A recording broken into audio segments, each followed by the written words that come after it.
The story opens with a shocking event. Mia Thompson, an African-American woman, is pulled over by the police while running a simple errand to pick up her migraine medication. To the casual observer, Mia appears to be an ordinary woman dressed in a faded college sweatshirt, leggings and comfortable slides, her hair pulled back in a messy bun.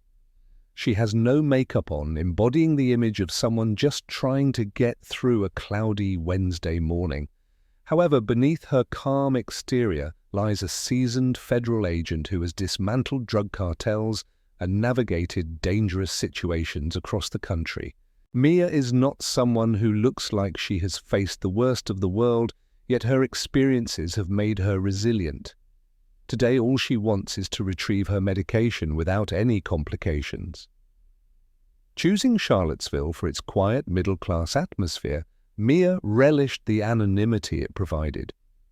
She had just moved there 3 weeks prior, enjoying the peaceful interactions with her neighbors who greeted her warmly without prying into her life.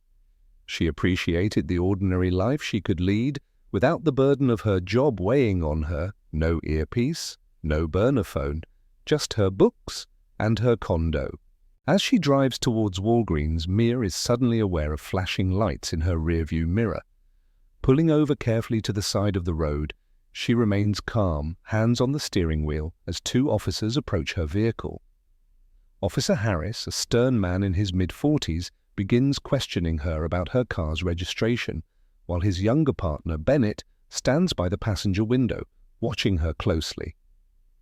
The tension escalates when Officer Harris asks for her identification, and as Mia tells him it's in the glove compartment, he quickly opens it himself, revealing a small bag of white powder.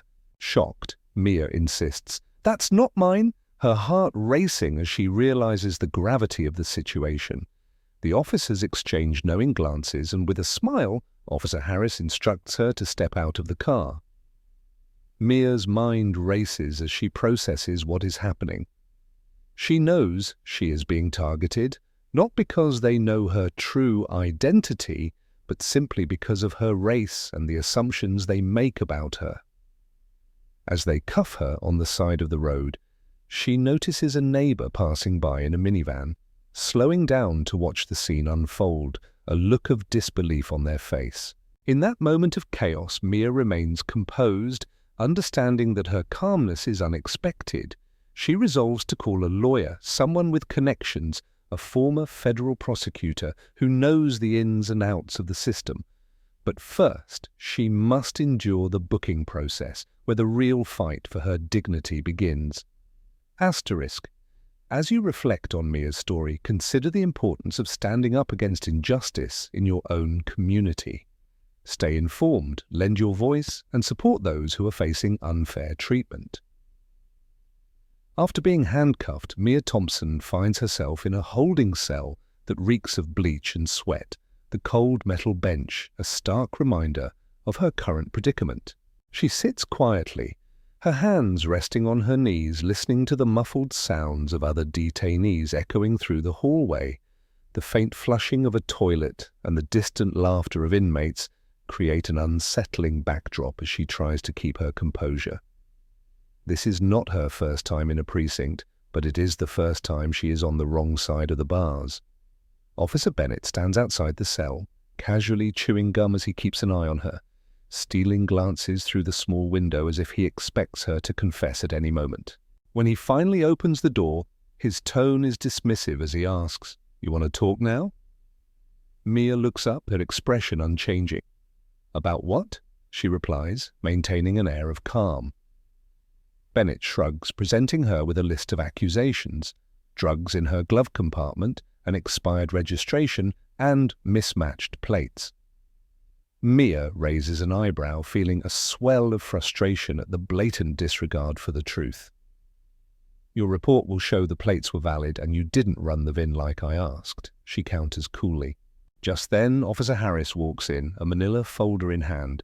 He tries to intimidate her, suggesting that possession with intent could land her in serious trouble. "You know, black folks like you come through here all the time," he says, letting the statement linger. Mia's heart races, but she refuses to show fear. "What did you just say?" she asks, her voice steady. "You want to repeat that for the camera?" Harris shifts uncomfortably, realizing he has crossed a line. There's no camera in the room, but Mia's calm demeanor is unnerving him. She knows the power of documentation, and she intends to use it to her advantage. After a tense silence, they leave her alone, and she takes the time to gather her thoughts, knowing that she must be strategic in her next moves. Meanwhile, in the booking office, she encounters Officer Jennings, a middle-aged woman with tired eyes, who treats her with a degree of professionalism that stands in contrast to the other officers. As Jennings fingerprints her, she asks Mia where she's from. "I just moved here a few weeks ago," Mia replies. "My name's Mia Thompson." Jennings seems to take a moment to assess her, noticing the calmness in Mia's eyes. "You seem composed for someone facing felony charges," she remarks. Mia shrugs, understanding that panic won't help her situation. "Panicking doesn't change anything," she states matter-of-factly. As the process continues, Mia's patience begins to wear thin, but she knows that staying quiet and gathering information is her best strategy for now. Just when she thinks things might settle down, another officer enters the room, changing the atmosphere entirely. Asterisk. Reflect on how often assumptions can cloud judgment in our daily lives.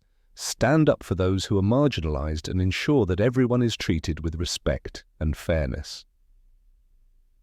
As Mia Thompson is finally processed and released from the holding cell, she feels a mix of relief and determination. Despite the humiliation of being wrongfully accused and treated like a criminal, she knows that this is just the beginning of a much larger battle. The moment she steps out of the precinct, she spots Marlene Page, a sharp and confident attorney who has agreed to represent her.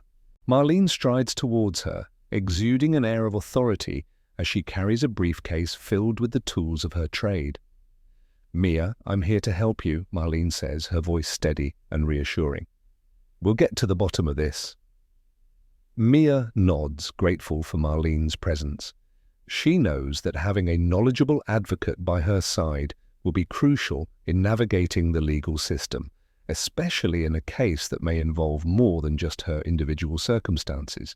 Marlene quickly sets to work, gathering all necessary documentation to prove Mia's identity and affiliation as a federal agent. With her extensive experience, Marlene understands the implications of Mia's situation and is determined to expose the systemic issues at play. "This isn't just about your arrest, Mia. It's about holding these officers accountable for their actions," she emphasizes as they walk to the courthouse. When they arrive at the courtroom, Mia feels the weight of the moment. Dressed in a simple but professional outfit, she takes a deep breath, ready to face the judge. As the proceedings begin, she sits between two other defendants, both white men charged with unrelated crimes. The stark contrast to her own situation underscores the biases ingrained in the judicial system. The judge calls her name Mia Thompson, charged with possession of a controlled substance with intent to distribute. The courtroom murmurs, and Mia feels the eyes of the attendees on her, curiosity mingling with judgment. Just as she begins to feel overwhelmed, Marlene enters, a tall figure in a navy suit, exuding confidence as she approaches the defense table. "I'll be representing Miss Thompson," Marlene announces, opening her file to present the court with Mia's federal identification and employment records. The judge raises an eyebrow, examining the documents closely. "I assume these are authentic?" he asks, glancing back and forth between Mia and Marlene. "Yes, Your Honor," Marlene confirms, her voice unwavering. The judge's expression shifts from skepticism to surprise as he processes the paperwork. "Uncuff her right now," he orders, and Mia feels the restraints loosen, a rush of relief flooding over her. As she rubs her wrists, Mia catches a glimpse of Officers Harris and Bennett, who are now standing outside the courtroom. Their smug expressions evaporate as they realize the gravity of the situation. "I told you it wasn't mine," Mia states calmly, but her words carry more weight now. This is not just about her freedom, it's about exposing the truth behind their actions. After the hearing, Mia exits the courthouse, determined to fight back against the injustices she has faced. While she remains quiet, her resolve is stronger than ever. She understands that she must gather evidence and build a case not just for herself, but for others who have suffered similarly. Asterisk. Take a moment to consider the power of advocacy and representation in our society. Speak out for those who may not have the means to defend themselves and support efforts to ensure accountability in law enforcement. Following her release, Mia Thompson is fueled by a sense of purpose. She knows that clearing her name is only part of the battle. Exposing the corruption within the police force is paramount.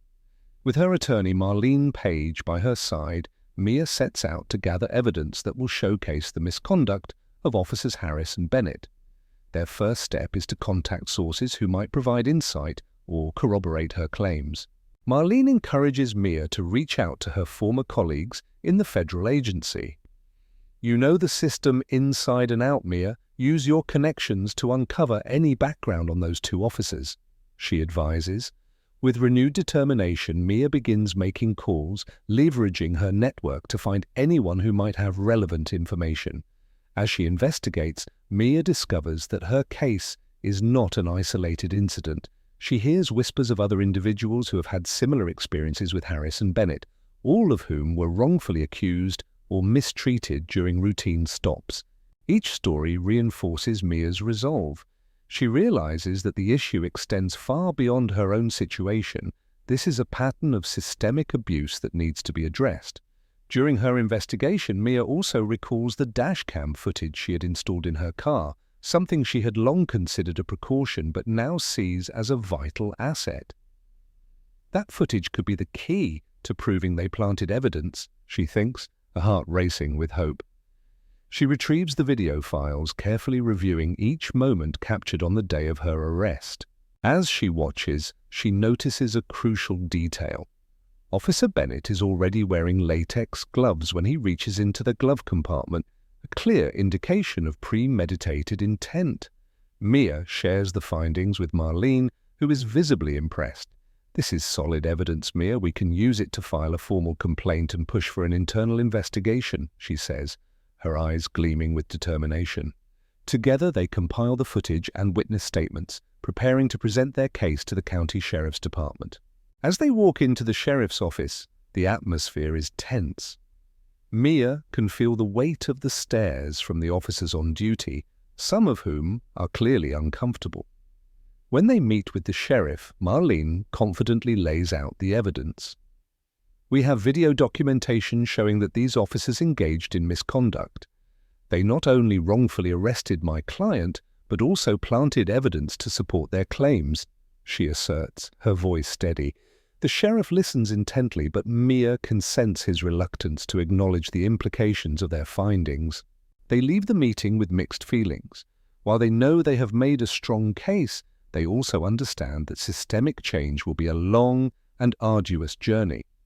As news of Mia's situation begins to spread, more individuals start to come forward with their own experiences of abuse at the hands of Harris and Bennett. The momentum builds, and Mia realizes that her fight is becoming a larger movement for justice and accountability. Asterisk. Reflect on the importance of gathering evidence and standing up against injustice. If you see something wrong, don't hesitate to document it and support those who are marginalized. Your voice can make a difference in the pursuit of truth. As Mia Thompson continues her fight for justice, the momentum around her case begins to grow. With the evidence they have gathered, Mia and her attorney Marlene Page decide to hold a press conference to share their findings with the public. They know that bringing attention to the corruption within the police department is crucial for holding the officers accountable. The day of the press conference arrives, and Mia feels a mix of nerves and excitement. Standing at the podium, she glances at the sea of reporters and camera crews gathered in front of her. "This isn't just about me," she begins, her voice steady but passionate. "This is about everyone who has ever been wrongfully accused, marginalized, or treated unjustly by those sworn to protect us." Her words resonate with the crowd, and she can see the interest in their eyes. As she shares her story, Mia recounts the details of her arrest, emphasizing the premeditated actions of Officers Harris and Bennett. She reveals the dashcam footage, showing the moment Bennett reached into her glove compartment while wearing gloves, clearly setting her up to take the fall. The reactions from the audience are immediate: gasps of disbelief, murmurs of concern, and a rising sentiment of solidarity for her cause. In the days following the press conference, Mia's story begins to make headlines. People from various backgrounds reach out to her, sharing their own experiences of police misconduct and racial profiling. The outpouring of support is overwhelming. Mia realizes that her fight has sparked a movement, bringing light to an issue that has long been ignored. Community leaders, activists, and everyday citizens rally together, organizing protests and forums to discuss the broader implications of Mia's case. The narrative shifts from being solely about one woman's struggle to a collective call for accountability and reform within law enforcement. Social media serves as a powerful tool, amplifying their message and connecting people who share similar stories. Mia finds herself at the forefront of this movement, a role she never anticipated but one she embraces wholeheartedly. With Marlene's guidance, she begins to engage with local organizations, advocating for policy changes that address systemic racism and police misconduct. We need to demand better training, oversight, and accountability from our police departments, she tells a group of activists at a community meeting. As the movement grows, so do the threats against Mia. She notices unfamiliar cars parked outside her apartment and receives unsettling messages on social media. Despite the fear that creeps in, she remains undeterred. This is a risk worth taking, she reminds herself. If I don't speak out, who will? With each passing day, more individuals come forward to share their experiences, reinforcing the idea that Mia's fight is part of a larger struggle for justice. The community begins to unite, and Mia realizes that together they can create real change. Asterisk, consider how your voice can contribute to movements for justice in your community. Stand with those who are fighting for accountability, and remember that every story matters. Together we can make a difference. HTTP error status 500/API/copilot/ask. As the dust begins to settle after the whirlwind of events surrounding Mia Thompson's case, the impact of her fight for justice becomes increasingly evident. After months of advocacy, public support, and relentless courage, Officer Harris is arrested, and the truth about his and Officer Bennett's misconduct is finally revealed. The news breaks with a mixture of shock and relief, and Mia feels a weight lift off her shoulders. However, she understands that this is just the beginning of a much larger journey toward lasting change. Mia has become a beacon of hope for many, not just in her community but across the nation. She has spoken at schools, community centers, and forums, sharing her experiences and emphasizing the importance of standing up against injustice. During one particular event at a local middle school, she stands before a group of eager young faces dressed casually in jeans and a sweater. I want you all to know that it's okay to feel scared or uncertain when you see flashing lights behind you, she tells them, her voice calm yet powerful. That doesn't make you guilty, it makes you aware. You have the right to be treated with respect, no matter who you are. As she speaks, a girl in the back raises her hand shyly. Are you still a cop? She asks. Mia smiles gently, understanding the implications of her response. I'm still fighting against the bad people out there, she replies, but I don't need to wear a uniform to do that. The children listen intently, absorbing her words and understanding that they too can be agents of change in their own lives. Meanwhile, the local police department is undergoing significant scrutiny.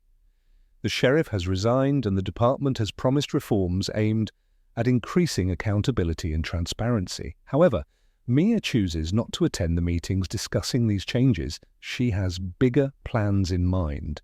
Collaborating with her old contacts from the federal agency, she joins a team drafting a bill focused on law enforcement accountability at the state level.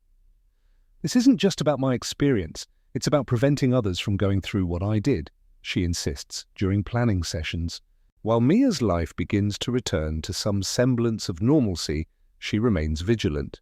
Every day, she receives messages from individuals thanking her for her bravery, sharing their own stories of injustice. Each message reinforces her commitment to the cause. She understands that the fight for justice is ongoing and that her role has evolved from being a victim to becoming a leader and advocate for change. In her quiet moments, Mia reflects on the journey that has brought her here. She recognizes that had she not installed that dashcam, had she not called for help, the outcome could have been vastly different. It's not just about justice for me, it's about creating a system where everyone feels safe and heard, she thinks. Asterisk. Consider how you can contribute to the fight for justice in your community.